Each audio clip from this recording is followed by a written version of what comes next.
মাঠে বসবে আর হিজলে মার্কা মুসলমান যারা হবে তারা মাহফিলে বসে না জোরে বলে ঠিক হবে মুসলমান ভাইরা আমার কথা হক কথা বলা যাবে তখন যাবে যাবে কয়টা হবেন নাকি না দড়ি পালাই হবেন আমার মামা তো মিলেই দিয়েছে ইনি আমার মামা আমার রক্তের সম্পর্কের কিন্তু এই দুই মাঠে আমার মামাকে আমি দেখতেছি শ্রীনগর মাহফিলে পেয়ে গেলাম আজকে মধুপুর মাঠে পেলাম আমার বাড়ি তো আর বেশি দূর নাই সারা বাংলাদেশে আমি চষিয়ে যাচ্ছি কিন্তু এলাকার লোক জানতো না বা জানে না জানলু হয়তো আমার দাম দেয় না নাকি এরাম নাকি কথা খান না কেন ও আমাদের বাড়ির পাশে বলরামপুর ও রিয়াদ ইসলাম বকুল হুজুর চেনে নাকিটা এই জন্য হয়তো আমার একটু দূরই রাখে নাকি এতদিন পরে এই মধুপুরি আইসি আর আজকে না দেবো না দেবো সুর আর এই গ্রামের নাম মধুপুর আর যাবো না বেশি দূর ঠিক না বেঠে এই জন্য মুসলমান ভাইরা আমার হক কথা কোরআন থেকে বলবো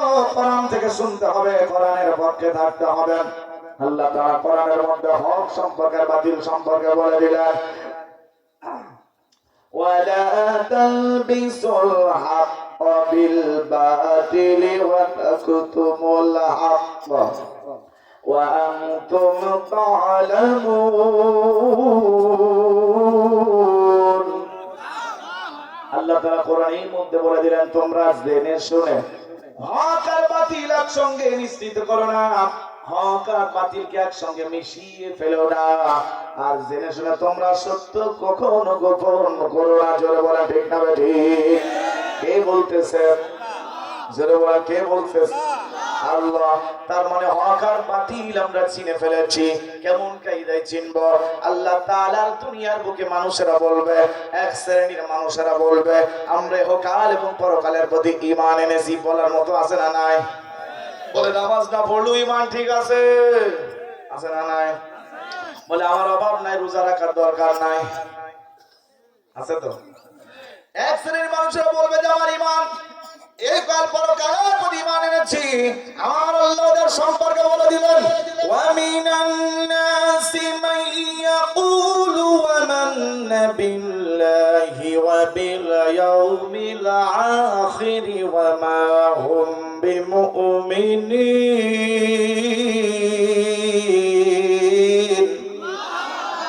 আমার আল্লাহ তাআলা রব্বুল আলামিন বলতেছেন এক শ্রেণীর মানুষেরা বলবে কাল এবং পরকালের প্রতি ঈমান এনেছি হুম বিমুমিনিন তাদের কর্মকাণ্ড দেখলেই তোমরা দেখতে পারবা ওরা মোটেই ঈমান আনে না জোরে বলেন ঠিক না ঠিক ও মধুপুর গ্রামবাসী শুনে নেন যারা ঈমানের দিকে আছে যারা আমার আল্লাহকে ভয় করেন তারা কখনো বাতিলকে দেখে ভয় করবে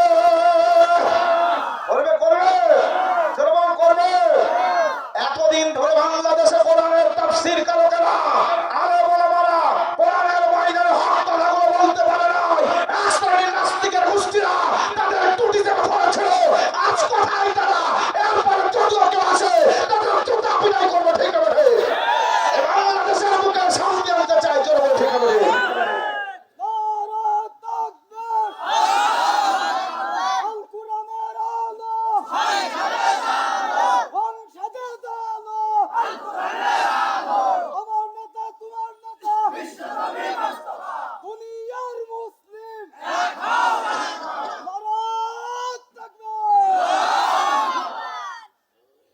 ভেটুল গাছের সাথে সাসা হাতটা পিছনে যে বান্দা ভুলুক পাড়িয়ে দেখছে আমার ওয়াজের মাঠে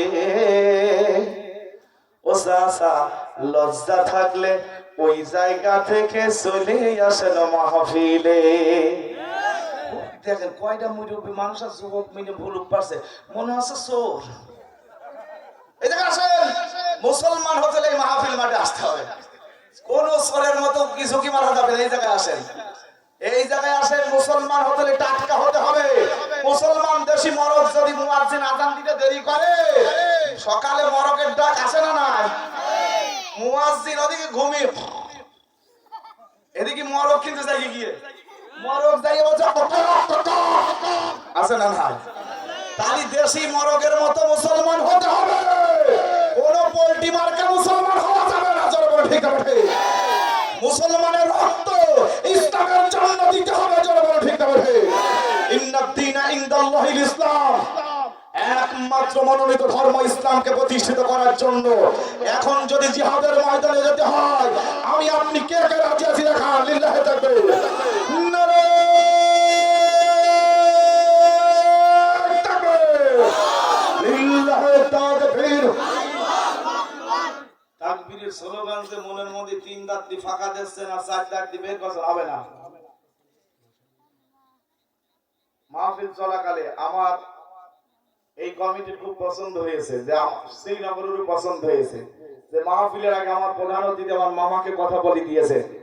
এরপরে এই মাহফিল চলাকালে আমার 10:30 পর্যন্ত টাইম আছে।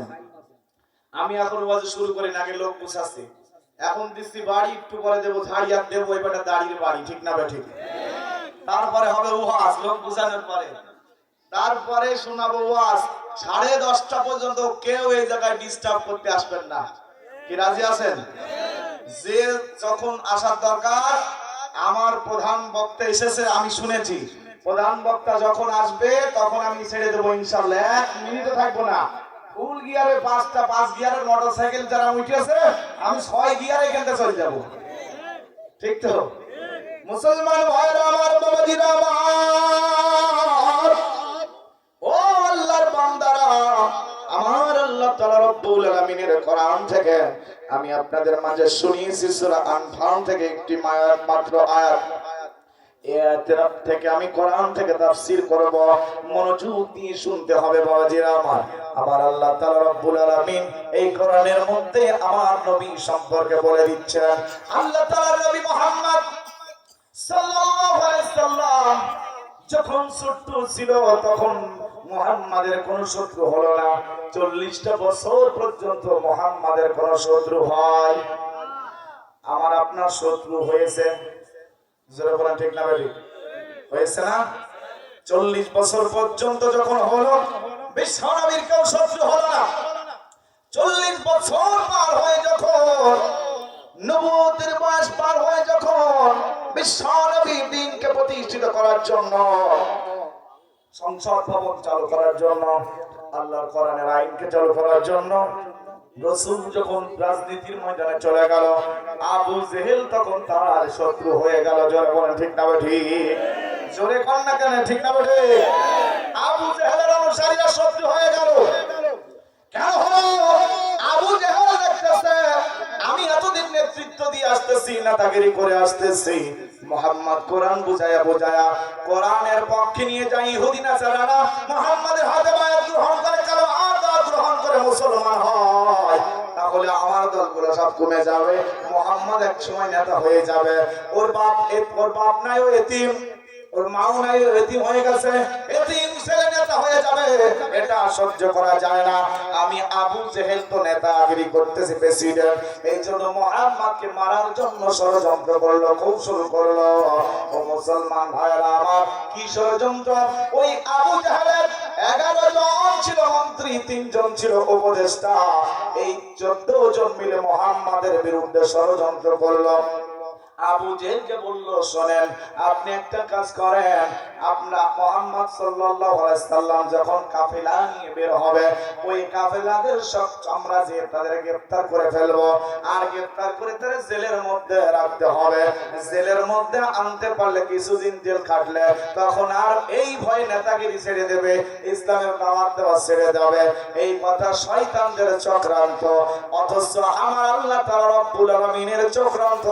শয়তানরা যদি চক্রান্ত করে, সকল চক্রান্তকারী আমার আল্লাহ।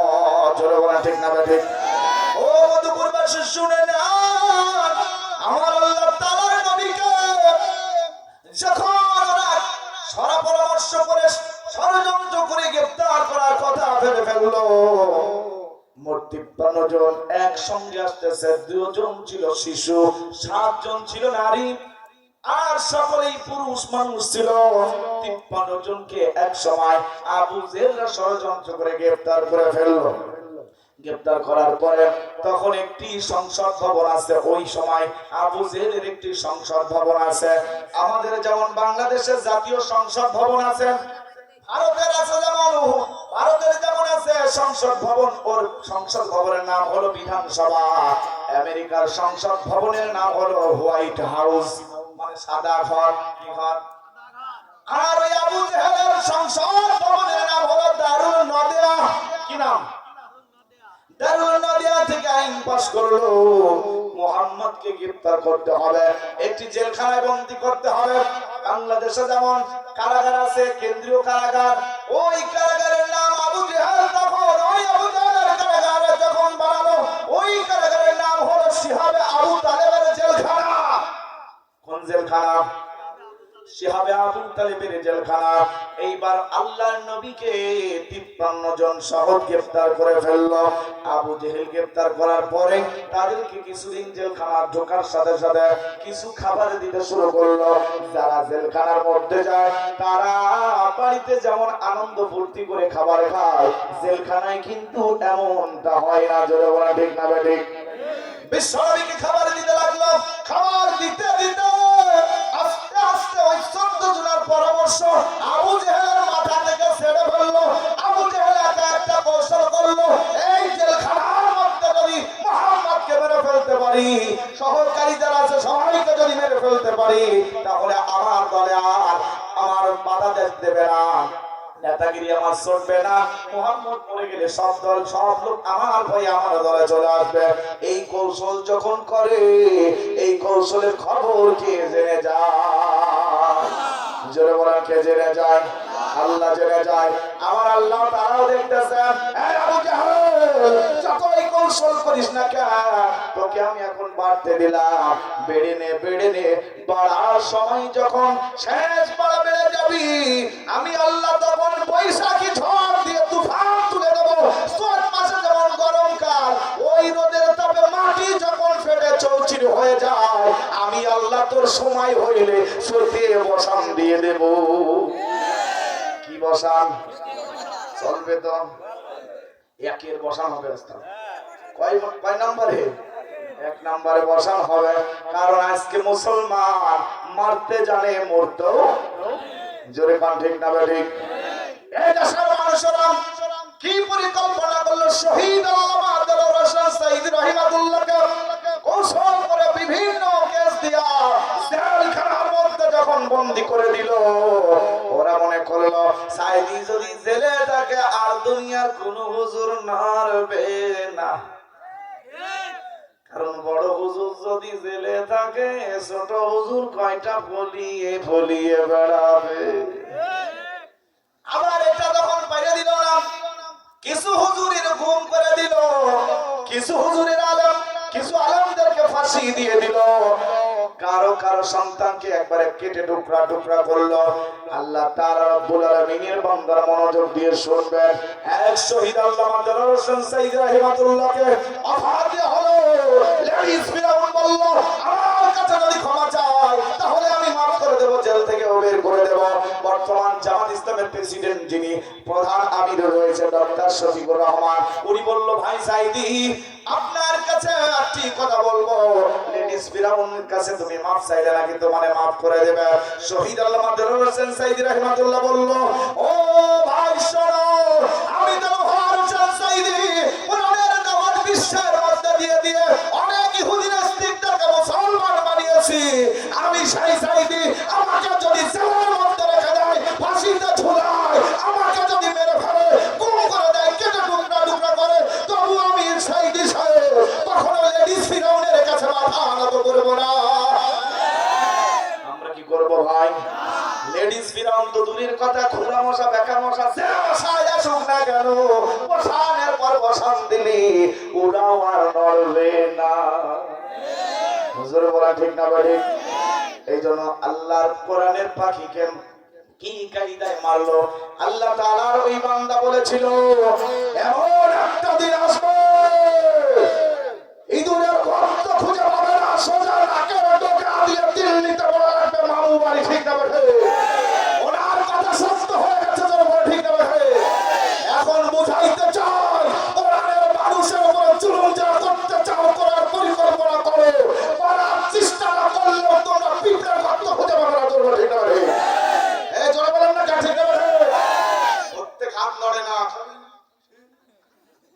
দাও সিয়াসা বুদ্ধি ফাটি দেবেন মেশিং তেল থাকলি সারা দিন ভুই বিজারে ঠিক হয়ে যায় মামা ঠিক না আছে দেখবেন মধুপুরীর মাঠ তো ধানের মাঠ 120 লিটার তেল পুড়ে ও যদি মেশিং চালু করে দিয়ে আসে ও যদি বটতলায় পা মেলে দিয়ে ঘুমু পড়ে ভুই বীজ দিয়ে আসে ঠিক না ঠিক তাহলে আপনি গেছে ব্যাটারি দুর্বল কিছু কিছু লোকের বোঝা গেল আমার মনে হচ্ছে আপনাদের এক নম্বর সুইচের দোষ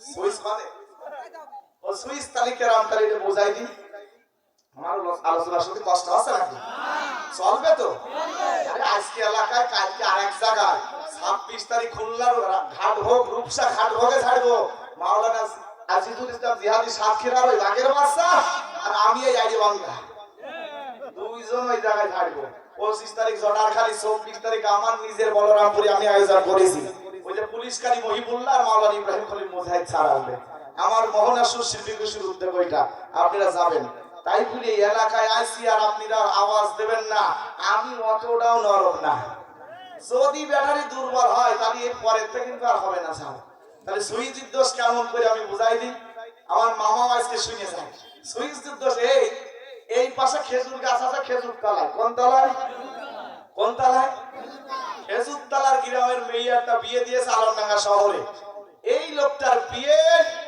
মেয়েটা বিয়ে দেওয়ার পর শহরে কিছুদিন পরে গেল ওই লোকটার বিয়ায় মারা থাকলো পাইছে বিয়ে কিটা থাকলো আর যে লোকটা মেয়ে বিয়ে দিয়েছে খেজুর তলা ও লোক দেখছে যে আমার বউটাও মারা গেল তাহলে ওইদিকে মরে গেছে বিয়ে আর এদিকে মরেছে নিজের বউ পরের বউ না নিজের বউ মরে গিয়েছে গ্রামবাসী তখন বলছে মিয়া ভাই ওদিকে তোমার বিয়ে মারা গেল এই বিয়ে মারা গেল এদিকে তোমার বউ মারা গেল তুমিও একা তোমার বিয়ে নো একা ওই এসো দেখা রাস্তা সাথে ফাঁকা কথা দিয়ে এসো ফাঁকা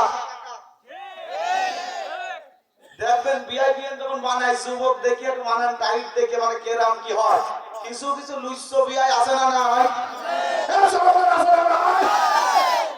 এই কায়দায় বিয়ে ওই গ্রামবাসী বলছে ভাই আমি যে শহরে যাব আমার তো পেটে সমস্যা যখন তখন হুট পাট করে ওঠে এই গ্রামে তো ভাটির বাগান আইসক্রিমের বাগান বাঁশ বাগান তারপরে বিভিন্ন ঝোপ ঝাড় আছে ও যখন গাড়ুম গুড়ুম করে উঠবে আমি ও লুঙ্গি উইসো করে তো ঝাড়ের মধ্যে সেখানে মারিয়ে দিই তো ও শহরে তো গ্রামবাসী বলছে কি রে গ্রামের লোক নাই এই জায়গায় আছে শহরেও একটা কিছু না আছে কিছু না আছে নাকি তো কোন রকম বুসুস নিয়ে রসের পিঠা বানিয়ে নিয়ে বিয়ের বাড়ি যেই পা দিয়েছে আর বিয়েনের দরজা খোলার সাথে সাথে বিয়েনের দেখা চোখটা আর করতেছে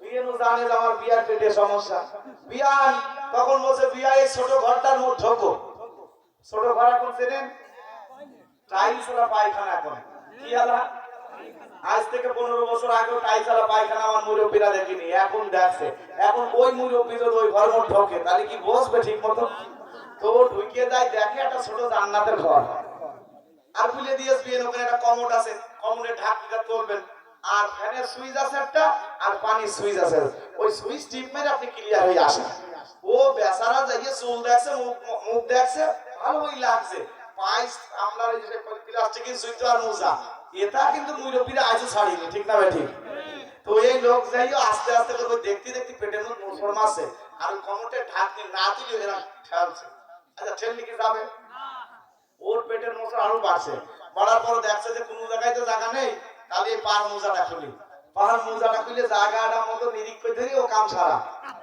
এবার কি করলো ওই চাষা ভাবছে এই জানালা নেই তাক নেই কোনো জায়গা নেই এই আবর্জনা নাকি যেখানে সেখানে না রাখা যায় ও রেখেছে গোপন করার জন্য ফ্যানের উপর কোন জায়গায় ফ্যানের উপর রেখেছে ফ্যানের উপর রাখলে ওই চাষা বিয়েন বলছিল যে সুইচ দুটো আছে একটা পানির সুইচ আর একটা ফ্যানের সুইচ ও পরিষ্কার হওয়ার জন্য সুইচ দিয়ে একটা টিপ মারিয়েছে ঘষছে কোনটি জোরে বলেন কোনটি ফ্যানের উপরে আরো মাল মাটলা আছে যা আছে ঘুরতে ঘুরতে ওই লোকটার গায়ে এমনকি শীতকালে যদি ফ্যান চালু হয় ওরে হাসি কাশি সব বন্ধ হয়ে মানে শীতে কাঁপতে শুরু করে দেয় বলি এ দুর্গন্ধ এক জ্বালা ফ্যানের বাতাসে ঠান্ডা এক জ্বালা দরজা ধাক্কা দিয়ে বের হয়েছে বিয়াই তখন বের হওয়ার পরে বিয়ের বসে বিয়াই অবস্থাটা কি বিয়াই তখন বলছে আমার কোনো দোষ নেই তোমার সুইচের দোষ কিসের দোষ